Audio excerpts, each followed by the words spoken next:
Hello' everyone, কি খবৰ আপোনালোকৰ? যিহেতু আজি কলেজ আছিল, তো এয়া কলেজলৈ মই আহিলোঁ। আহি চাওঁ ছাৰ ক্লাছত সোমাই গ'ল।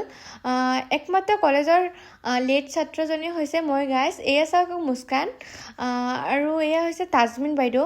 তাৰ বোলে আজি ব্ৰেকআপ হ'ল। তাৰ বিষয়ে আজি কৈ আছে, কিয়া তুম মুঝে প্যাৰ কৰতি হো। এয়া আকৌ মই নহয় গাইজ, ৰাজে তাৰ গাৰ্লফ্ৰেণ্ডক সুধি আছে। আজি যিহেতু আকৌ বিশালত আমাৰ কাম আছিল, তো আমি তিনিজনী আকৌ বিশাললৈ আহিলোঁ। গাইজ এয়া চাওক আকৌ পূৰা একদম ফিউচাৰ প্লেনিঙত লাগি গ'ল গাইজ মুস্কান আৰু জাফৰিনে।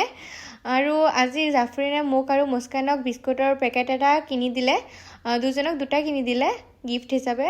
আৰু এইফালে আকৌ ঝুমকাওলা এজন পালোঁ বিশালৰ ফ্ৰণ্টতে, তো জাফৰিনৰ লগত লাগিলোঁ। এয়া ফাইনেলি গাইজ ঝুমকা কিনি দিলে। আৰু এতিয়া সিহঁত দুজনী ঘৰলৈ গৈ আছে, ময়ো ঘৰলৈ আহিলোঁ। আহি হাত মুখখিনি ধুলোঁ, ধুই পেলাই অলপ ৰেষ্ট ল'লোঁ, যিহেতু আজি বহুত কষ্ট লাগিছিল, ৰোজা আছিলোঁ গাইজ।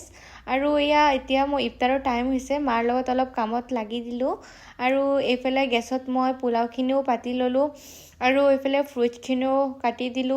এইফালে মই আৰু মায়ে ইফতাৰখিনি ৰেডি কৰি আছোঁ, যিহেতু আজান দিবই। আৰু তো গাইজ আজান দিলে যিহেতু এতিয়া, তো আমিও ইফতাৰ কৰি আছোঁ। আজিলৈ আহিছোঁ, বাই বাই গাইজ।